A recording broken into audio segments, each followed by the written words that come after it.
Hello, beautiful friend, and welcome back into the podcast. So super excited that you are here today. We have a juicy topic for today, on tap for today is what I meant to say.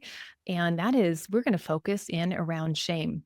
But first, before we get into that juicy topic, how's your summer going? Can you believe it's like already the middle of July? At least that's the middle of July is when I'm recording this. So much is going on this summer. We are traveling a lot, which is a lot of fun. But when you come back home, it's like, wow, you got to hit the ground running to get all the pieces back into alignment and before the next trip, which we'll head out here in the later part of July. So, the reason I wanted to talk about shame is because I've been seeing it come up in some of the readings I've been doing and just noticing how I am helping women when I'm coaching them really break through shame. Like, I really want to say they are shattering it. And I think that we don't necessarily know how to do this. I think there are two options when we have shame. We can shed it or shatter it, which feels so good, like breaking free. I think that's what people feel when they have a breakthrough. They're like, I just released the weight of something that I've been carrying around for a long time. And that's the other option you have to do with shame. If you don't break through it, if you don't shatter it, you wind up carrying it around for a very long time. And I think really that just begins to weigh us down mentally and emotionally. And I see this a lot when I am coaching women around alcohol. They have a lot of thoughts about it, and a lot of them have a lot of shame about it. So I want to read Brene Brown's definition of shame because I think she's done so much research in this area. She's well known for her research on shame. And there are parts to this definition that I want to highlight more in this podcast. So Brene Brown talks about shame as the intensely painful feeling or experience of believing that we are flawed. And therefore, if we're flawed, we're unworthy. We're unworthy of love. We're unworthy of belonging. And we're unworthy of connection. Now, that is a big definition. And there's a lot of parts to that definition, right? The first being that we are flawed. And that's how, when I am coaching clients and working with them, I'm noticing their language. How do they speak to themselves? How do they tell the stories that they're carrying around food, about getting healthy, about getting in shape, getting just better, right? They want to be better in their lives, usually from a health component, maybe mentally better, maybe emotionally better. Maybe they don't want to be drinking as much as they do. And so I'm really tuned in to how they are talking about it and sharing about it. Because if I detect shame, I know exactly that we need to break through that. If we don't shatter that shame, it doesn't matter how much you try to change the behavior. If you're still carrying around the shame, you know what? No matter if you clean up the behavior or not, you're not going to feel amazing. And how many people do you know, or have you maybe experienced where you've taken a massive break from alcohol and then you kind of go back to it? Maybe you rein it in from where it was, but you still have shame about the habit. You still have shame about consuming it. And I think many people don't know what to do with that shame. Or what I notice even more so is people don't even know they're carrying it. They're like, oh, I don't have shame. I'm proud of myself. Oh, I'm proud of this and that I've accomplished. And look at all these accolades, or, I've got a job, or I've got a happy life, or, yeah, you can have all those things, but that doesn't mean it's mutually exclusive to having shame or not, right? You can still have shame over certain aspects, and that still may show up. And if that shame is still there, guess what? We're not going to be able to change the behavior for very long. And if we do, we're still not going to feel amazing about changing a behavior or a habit that we have in our life. So, part and parcel of doing this inner work that I guide women through is looking for if they have shame and busting through that so they don't have to carry that around. Now, some people may call it embarrassment. Some people may call it secrecy. And that's another thing that Brene Brown talks about is that when we have shame, there's a part of our life that we keep silent, we keep to ourselves, we keep in secrecy, and we're highly judgmental about it, but we may not tell others. And that's the downside of shame. And that's what keeps shame from being shed, is that we hang on to it. We hang on to all those stories. We hang on to all that flawed way of thinking about our behaviors or what we're doing or how we're acting or a certain part of us, right? If we keep that in, if we keep that in secrecy and we never like really look to bust through it, to break through it, that becomes like shackles. That will feel like you aren't really free. That's feeling like I can't fully express myself because I have to maintain a certain image or a certain level of control to keep this part of my life secret, hidden, unknown. And let me just say, when you feel fully expressed, that you're able to say, yeah, I had this issue or I have this issue and talk about it. Do you know what happens? It's magic because it's like the universe conspires that it starts healing. Whether it's the body starts healing itself and noticing that, oh, yeah, I've been carrying around that for a while and I'm ready to break through.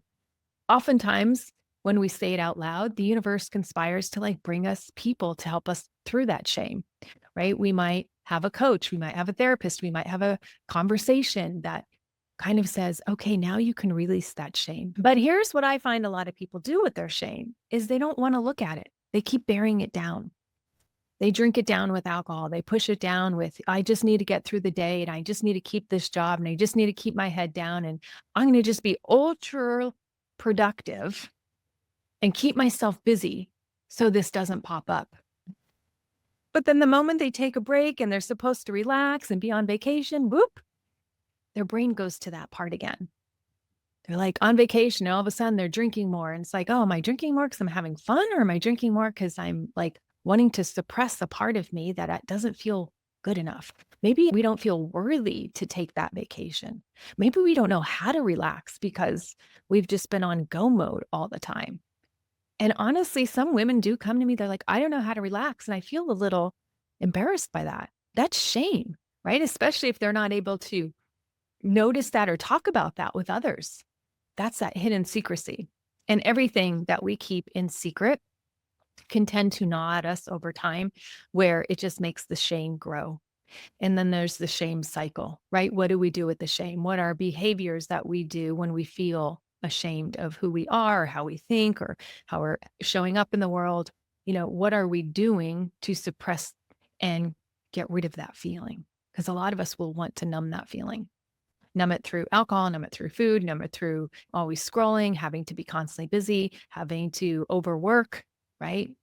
Like doing work is great. Overworking, nobody feels good, right? You start to burn out, right? Your body's not getting the replenishment it needs, right? Just like we can't eat 24 hours a day, right? Because the body doesn't have the rest and digest system activated, we won't detox, right? We'll just get bigger and bigger and bloated and not feel good.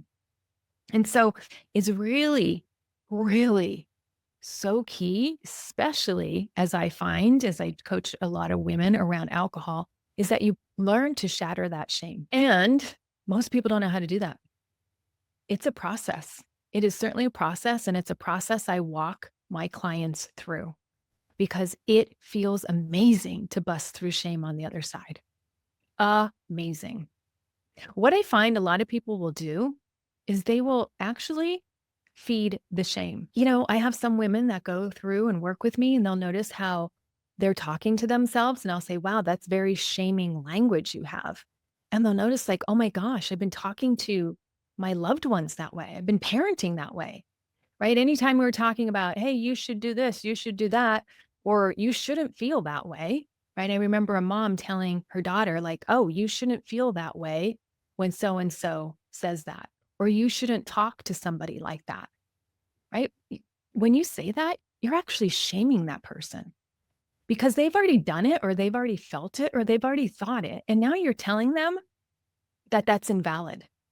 So when you shame somebody, you're invalidating them, which is going to make them feel bad about themselves. And so they're going to grow up feeling flawed. They're going to grow up feeling unloved and like they don't know how to do life, or they're not smart enough, or they're not good enough, or they can't articulate their words enough, or that they're a bad person. We never want to shame others. Shaming somebody just creates more reason that we feel bad about ourselves. And when we feel bad about ourselves, we don't take the actions that we want to be taking. And so we don't want to talk to others that way. I used to talk to my daughter that way. Oh my gosh. And I know in my early days of coaching, I probably coached in a shaming type of way, unbeknownst to me, before I learned the work of like, oh, that would be a shaming way to talk to somebody. I know I've been to a therapist personally who's talked to me in a shaming type of way that I should do this, I should do that. And I'm very cognizant now and certainly apologize if I've done that to anybody. But now that I know better, I do better. And I never want to talk to others in a shaming tone because it really doesn't help them move forward. It doesn't help them heal. In fact, it delays their healing and it delays the motivation or the inspiration they might derive from wanting to change, from wanting to improve. Now, it's not to say you're going to approve of everything somebody tells you, right? I don't approve of everything a client tells me, right? But I certainly have a way, in a tactful way now, where I'm not shaming and making the shame grow. And I'm also coaching them where they're learning not to shame themselves, right? Not to talk in shoulds. Oh, I should want to go to the gym today. Oh, I should do this, or I should eat this way, or I should. A lot of times that type of talking to ourselves only keeps us more stuck, prevents us from really taking the action that we want to be taking, that we know is good for us, that we know is healthy for us. So how you talk to yourself, so important. And look, I'm talking about how I didn't do this right for years, for years. And then when I learned these skills, I'm like, wow, this is so much better. This is so much healthier. Now, my conversations with myself, my conversations within my family, my conversations with my clients, right? They're so much richer, meaning they are more meaningful and engaging to get to their goals and what they want. And so I just show them the pathway to do that, to help them guide themselves through this shame breakthrough, right? I'm not providing the breakthrough for them. I can't do that. Nobody can do that for you, but it's learning the tools where you can access so that you can get your shame breakthrough. Shattering shame is huge. And I'll tell you, ladies, we all have it. Don't think it's just certain parts of the population, certain parts of the social economic status ladder, or any of that. We all have parts. Most of us, when we were growing up, from parents or from teachers or from stories we heard from our friends or the way we were talked about with our friends or treated by our friends, right? Some of us have taken on that messaging, and we may not even realize it's shameful messaging. It's not even accurate. And working with somebody who knows how to bust through that is so important. I'll tell you what, I was in one coaching container and I was there probably for about 2 months. And I saw the way that the coach was treating her clients when she was coaching them. And it came from a shaming perspective. And I was out of there. I'm like, okay, this is not the coach for me. This is not using language that's actually helping the client. And turns out that the client wound up doing worse than better. So you really have to know how to pick people, right? When you're working with them, right? What is the language? Do you resonate with it? Just throwing a bunch of to-dos at somebody isn't therapy. It isn't coaching. I don't find that very successful and very helpful. I like to get to the root cause. And if the root cause is you've been carrying around shame around alcohol for 30 years, 20 years, let's shatter that. Let me help you break through that. So you're no longer carrying it forward. So you're no longer talking to yourself this way. Like I see it all the time. Oh, I've tried to cut back so many times on my own, but I was never successful or I wasn't able to sustain it. And there's such immense shame that comes up with that, right? To the point that people will sometimes, when we first meet, they'll say, oh, I haven't really tried giving up alcohol in a while. But then we develop a rapport and then it comes out that they've tried quite a few times recently, but just we're so shameful and so ashamed to share that. And I get that. I get that. It doesn't feel good to try something and not be successful at it, right? We feel we're going to be judged. And I'll tell you what, if you are with me, you are never judged for that. I know what it's like to be there to try to figure it out. And that's another thing when it comes to shame, secrecy, keeping it hidden, closet drinkers, as sometimes they'll refer to themselves as. There's a lot of pain to that. And I know that. And to bust through that can feel quite scary to want to open up and talk about it. I get it. I didn't want to talk about mine for years. But I also want to give you the flip side of not wanting to talk about it, at least in my N of one experience, is the more times I avoided talking about it or the longer I was unable to see it and look at it and own it, the longer my drinking persisted. It wasn't till was like, that's it. I can't figure this out on my own. I need help. And I want to get good help, somebody that can help me on where I want to go and is going to be supportive of that because I don't want to be shamed. I don't want to be judged. I don't want to be judged for, I don't want to quit yet. Maybe I don't want to quit at all, but I do want to cut back. I do want to live a drink less lifestyle. I do want to be somebody who can take it or leave it with alcohol. That would feel so amazing. And that's where I started, right? And that's what I asked the universe. I said, I just want to be a woman who could take it or leave it with alcohol, where I'd feel amazing if I didn't have it. And I could choose to have it and not go overboard. Whoa, what a concept. My brain was like, whoa, that would be so amazing. And fast forward, here I am living that lifestyle and without judgment. I'm not judging negatively my past. I'm like, yep, that happened. Yes, I own all of it. Yes, I overdrank. Yes, I talk about how many drinks I had per week. I talk about how long my journey was. It wasn't an overnight process. It was something I worked towards and worked towards and worked towards and did the inner work. But it's taught me so much about myself. It's taught me so much on how to hold space and compassion for others and how I'm now honoring the person I want to be and how I want to show up in the world without having influence from those who I hang out with and those around me. Do you know what a powerful sense of calm? And that's what I mean by powerful. I'm not walking around like beating my chest, not like bragging about it, but talking about it in a way that's like, I am free from that, busting through that shame, shattering that shame, being able to talk about it so that I can be a light for others, so that I can show others a path to get there too, which is amazing. So if you're experiencing shame, if you're experiencing, it feels so uncomfortable or awkward to talk about it.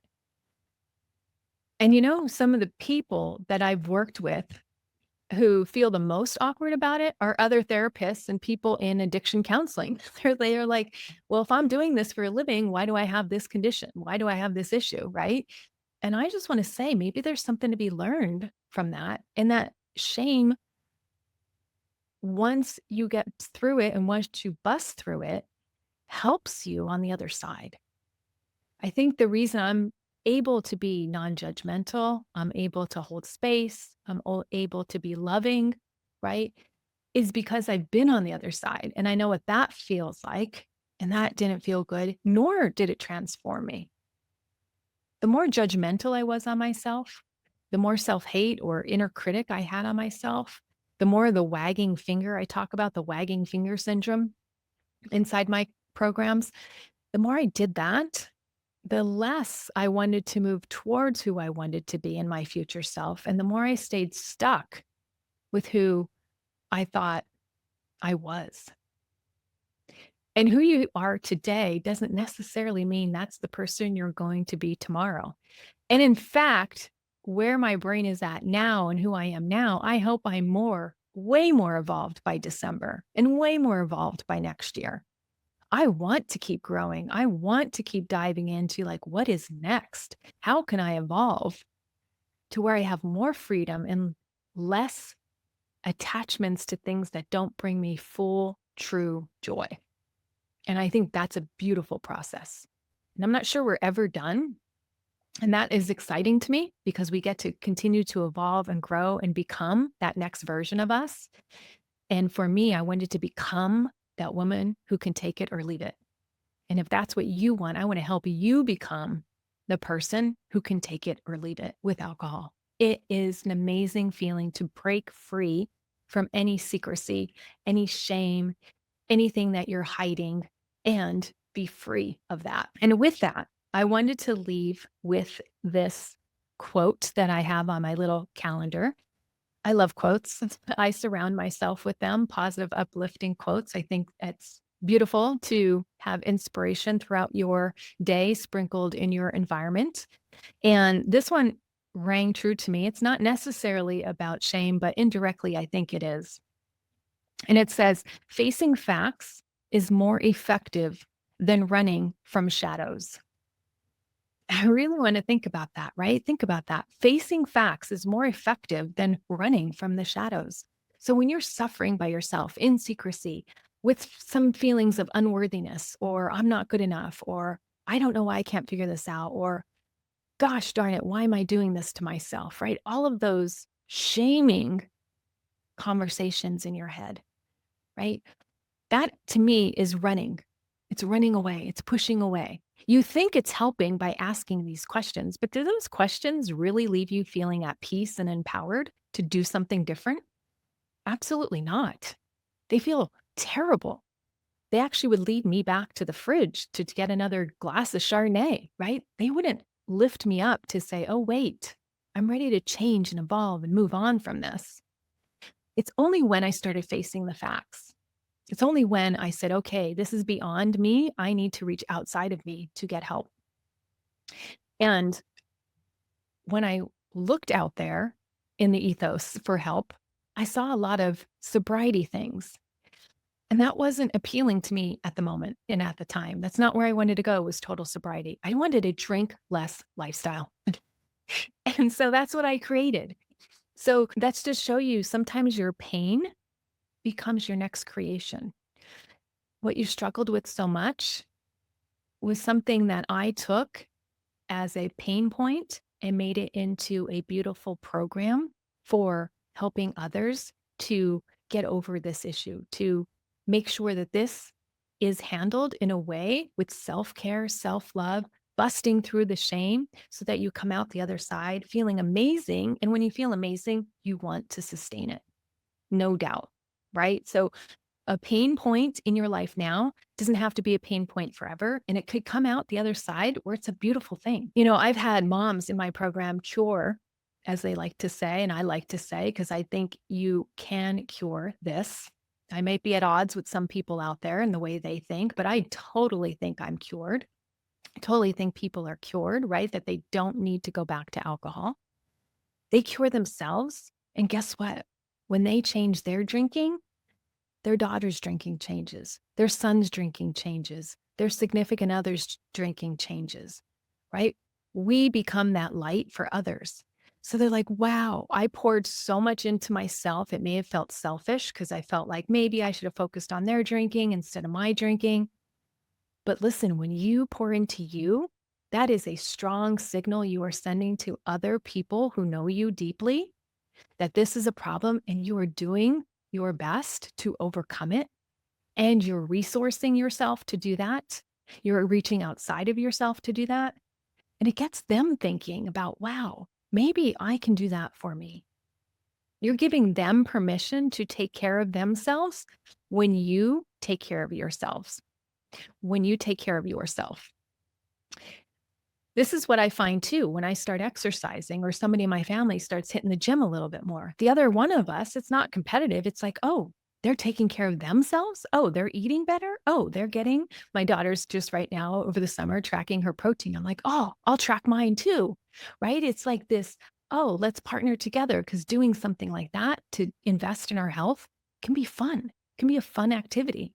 And I want to have fun around things that bring us more health and more joy. And that's why we create so much fun inside of Drink Less Lifestyle, inside of Epic You, because this journey to getting healthier is so much fun. In any of my programs, we're bringing along the fun because that's so important. And it's also nice to make light of a situation where so many people can find it so heavy, especially if we've been beating ourselves up over time and over months and over years, and for some people over decades, about how they can't rein in this drinking thing or this other thing in their life. And you bring some humor to it, it really lightens the load and you're able to get change quicker. So I want to encourage you to bust through that shame. Stop carrying it with you. You don't need to continue to carry it with you, right? Bust through it. Empower yourself to bust through it. And if you want my help to do so, please jump on a call and I would love to help you break through that shame and stop carrying it forward with you, and so that you could be free from it forever. All right, my friend, so good to be with you today, and I will see you next week. Thanks for listening to the Health Habits and Epic Living podcast. If you're ready to take the next step to improve your health, wellness, and lifestyle goals, head over to www.epicyou.com and sign up for my weekly newsletter. Again, that's EPICYOU.com. Please note that the information in this podcast is for educational purposes only and does not constitute medical advice.